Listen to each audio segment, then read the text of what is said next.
For today, in the name of freedom, we take the battle to them.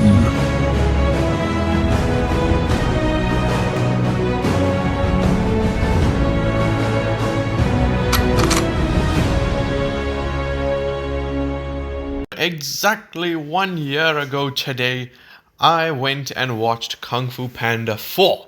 And, it was in like the middle week of things because for most of the world, it released on the 8th of March. Here in South Africa, the proper release date was the 22nd of March. But for some odd reason, the one cinema had one showing on the 15th. And, of course, I went because Kung Fu Panda is my favorite animated trilogy of all time. As far as general trilogies go, I still have not seen Lord of the Rings. But from the ones I have seen, I think the best is still Kung Fu Panda. Although the Planet of the Apes trilogy is like it's there. It is probably on the same level, But yeah. This franchise is one that I've loved for so long. So of course you could imagine my excitement for Kung Fu Panda 4 and the amount of disappointment I felt when I watched it in the cinemas. Cause goddamn, this movie sucked. And the main reason why I'm doing this is because of course it's been a year. And I wanted to see if my opinion has changed on this movie. But to cut a long story short, before I get into details, it hasn't really. If anything, it's actually gotten worse because back then I was like, oh, this is really cool. This is really cool. Really, one of the only things that I can compliment this movie on is the one 10-second sequence of Tai Lung beating all of the random lizard gang things. I don't know what they are, like iguanas or something. But anyway, that little sequence of 10 seconds is the best thing out of the entire movie. Everything else is just disgraceful and honestly horrific. How can you not have the Furious Five in this movie? You're really cheaping, you're being cheap with this, the fourth movie in a franchise, and you're not getting the voice actors. Obviously, I know that they cost more than they did back then, but come on, it's the fourth movie. Why the fuck do you decide to get cheap now? How does that make any sense? And it's just, oh my god. And then in the movie, of course, they try to explain it. They're like, oh, they're off on these adventures, yada, yada, yada. Mantis is being held captive by his wife, something like that. Oh, God, it's so bad. I don't know what they were thinking. And the thing is, even if the movie itself sucks, you can have a great villain. And the Kung Fu Panda villains are infamous. They're famous for being the best of the DreamWorks villains. DreamWorks, they have great villains, but you don't see anyone talk about great animated villains and not bring up Kung Fu Panda. They have some of the best villains in animated history. Tai Lung and Lord Shen are two of the best written characters from animated films. And, Kai, while obviously not going, it wasn't really spelled out as much. With Kai, you got to dig a little bit deeper and really think about what he went through and what happened to him and how his actions are somewhat justifiable. The other two, my God, obviously no offense to Kai. Kai is just such a freaking awesome villain. He's so cool. He has probably the best villain theme of any film, really. And that's not my Imagine Dragon bias coming in, because when I watched this movie for the first time, I didn't even know that it was Imagine Dragons. I didn't know until 2023 when I was sitting there at the concert listening to the song, and I'm like, this sounds like Kai's theme.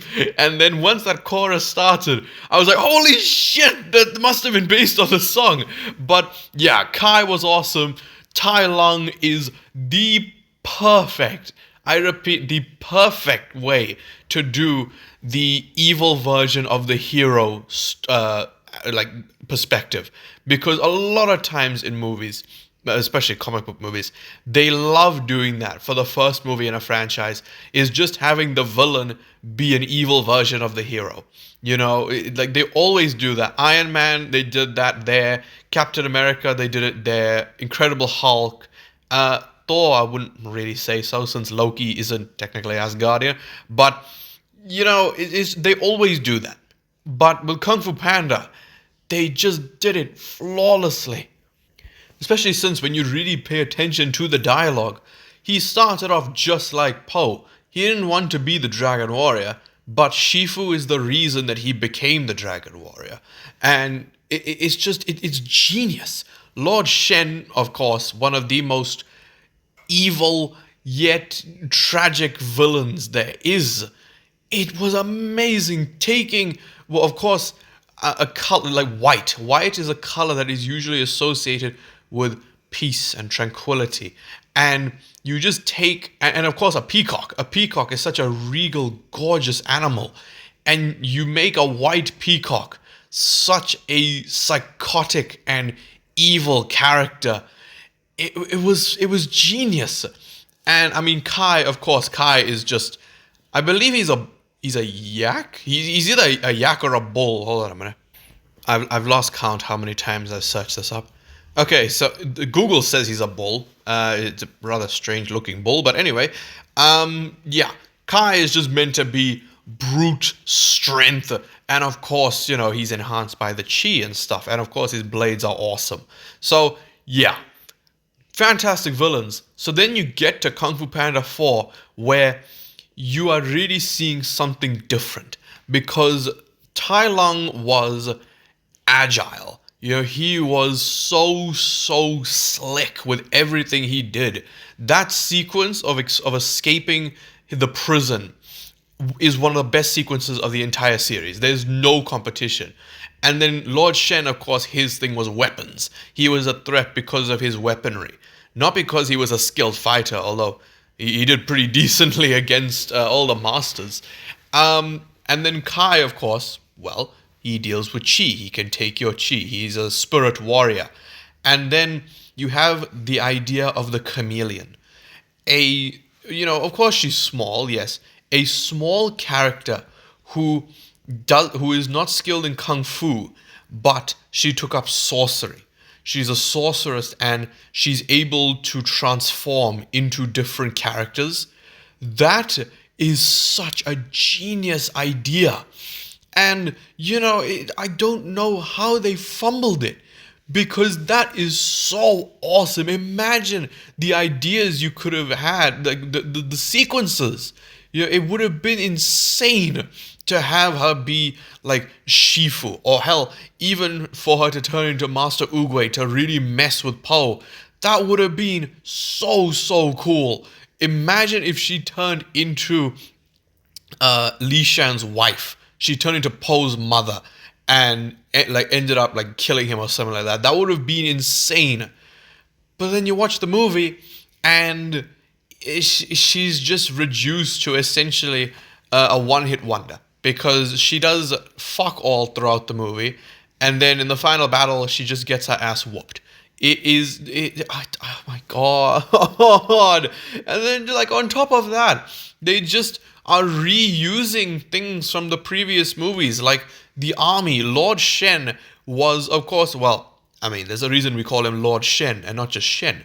My man had an entire army of wolves. Come on, how badass is that? And then they're like, oh, the chameleon, just give her an army as well. People like Lord Shen because he has an army. Just give her an army of these lizard things.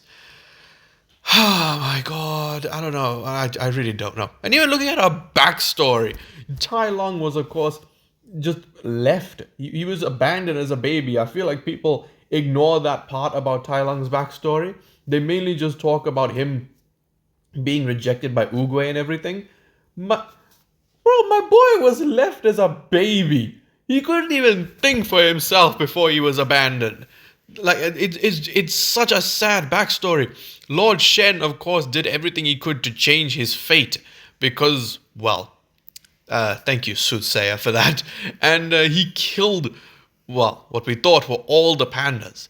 Kai was betrayed by his brother in arms, his best friend, and he just sought revenge. And with the chameleon, her entire motivation for what she does in the movie is she wanted to learn kung fu, but the master said no because she was too small.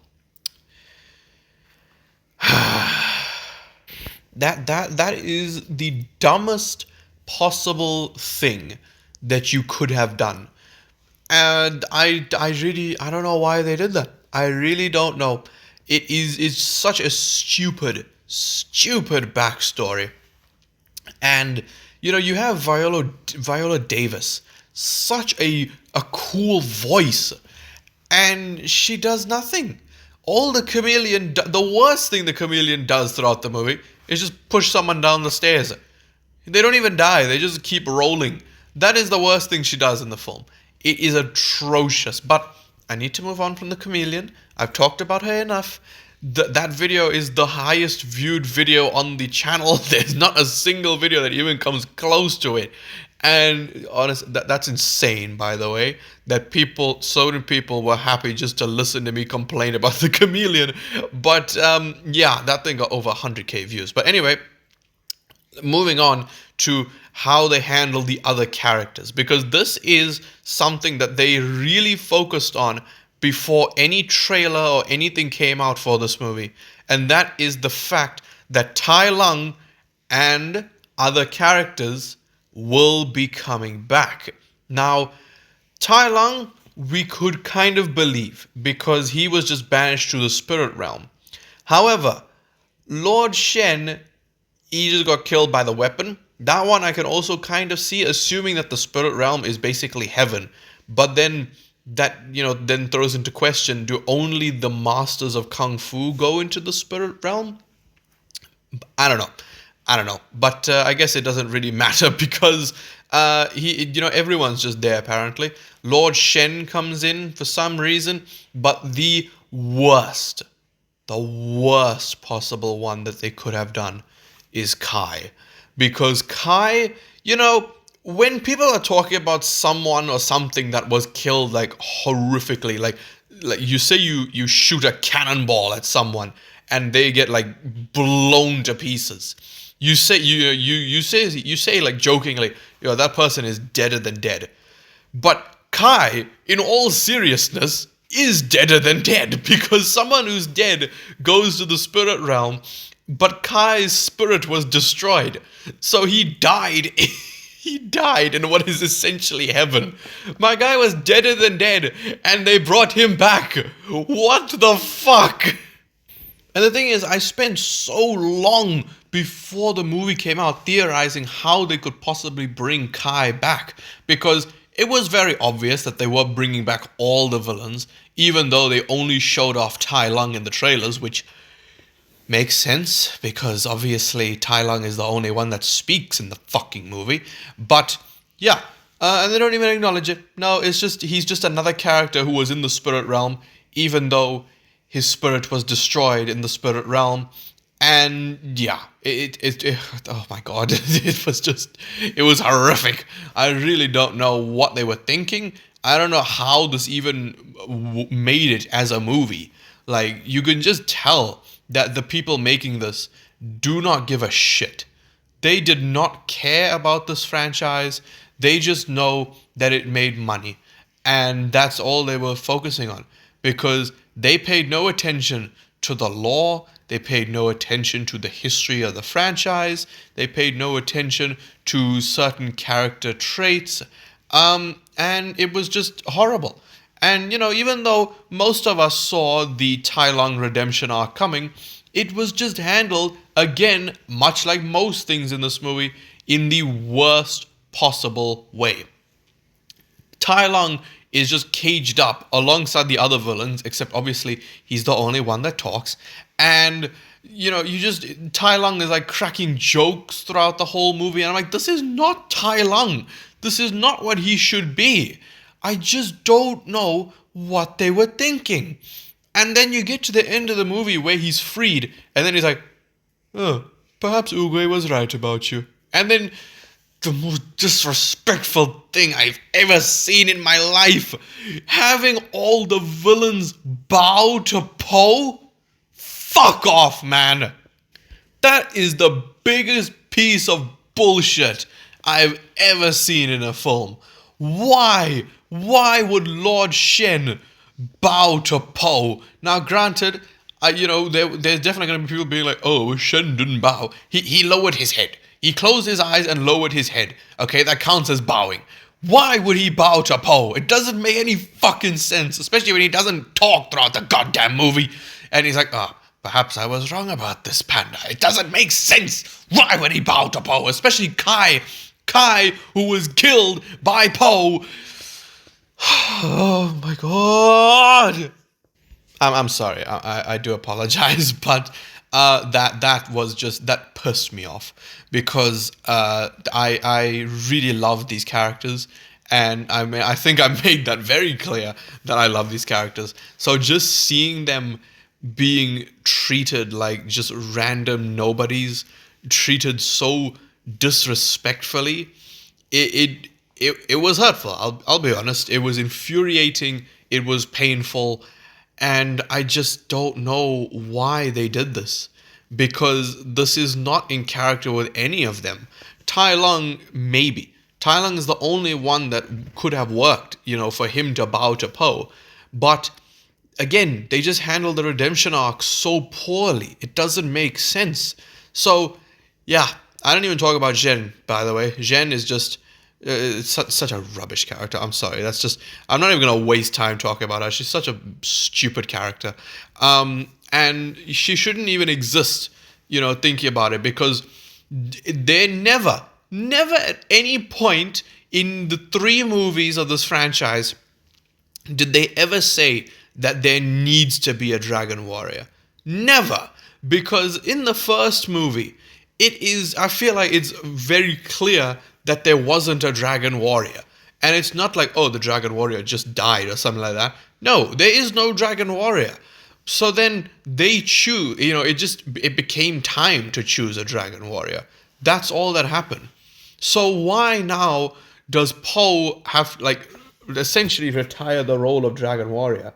And why does it need to be passed to someone else? That's not how that works. There doesn't have to be a dragon warrior. That's not how the law went. That's not how it works. The thing is, right, I know that there's probably people who love this movie, and I'm normally, in any other video, I will always love to, understand your guys' opinions.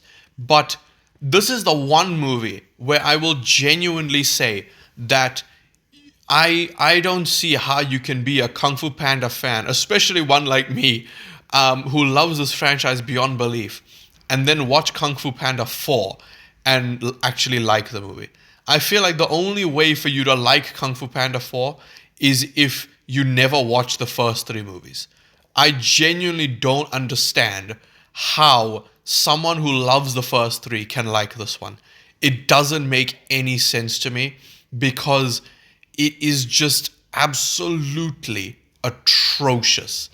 I rarely ever say this. Apart from, I think the only times I've ever said this were maybe things like Halloween Ends or something like that. But for Kung Fu Panda 4, I can genuinely say, even a year later, I hate this movie. But yeah, that is just my opinion on this piece of trash 1 year later. Overall, guys, this is just a movie that I would like to just disregard and act like doesn't exist. If people ask me, how many Kung Fu Panda movies are there, I will say 3. There's nothing after Kung Fu Panda 3, because that movie ended. Regardless of how you feel about that entry, I know that people don't like it because it's more kid-oriented. I personally don't really mind it that much. But the way that they ended the film was just genius. With Poe, of course, getting that outfit, getting the hat and everything, it really brought everything full circle, because that's how he imagined himself in his dream sequence, which was the opening of the very first movie with him in that outfit, and then it ends with him in that outfit. It's so, so, so clever. Kung Fu Panda 4 is just another unnecessary sequel, which is just a cash grab. And I'm so annoyed that this movie actually did well, because I really don't want any more, because now I just imagine this as a separate timeline. You know, the Kung Fu Panda that I know and love ended at 3. And that was the final film, because this just feels like some sort of cheap knockoff, and it's really sad to see. But yeah, please, 1 year later, let me know what you guys think of Kung Fu Panda 4. Do you think I was a bit too negative on it, or do you think my opinion is completely justified? Just please, anything and everything, let me know down in the comment section below. And yeah, if you did enjoy this video, then please leave a like, subscribe, and goodbye.